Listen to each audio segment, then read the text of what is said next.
நொறுங்கிய காருக்குள் உயிருக்கு போராடிய மனிதருக்காக காரையே கடப்பாறையால் உடைத்து தள்ளிய பரபரப்பு சம்பவம்.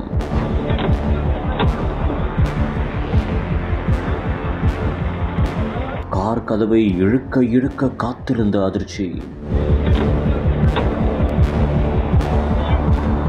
திடீரென்று கார் பிரேக் போட்டதால் ஏற்பட்ட விபரீத சம்பவம்.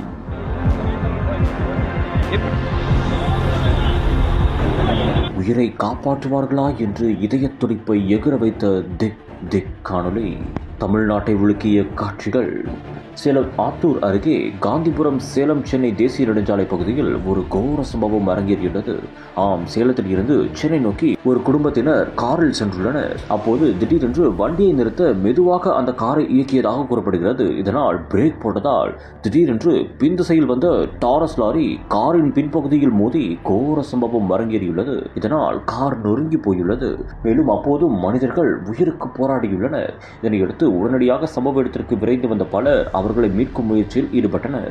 இந்த ஒரு சம்பவத்தில் 4 பேர் படுகாயமடைந்ததாகவும் கூறப்படுகிறது. இந்த ஒரு காட்சிகள் சமூக வலைதளங்களில் பெரும் பரபரப்பை ஏற்படுத்தி இருக்கின்றன.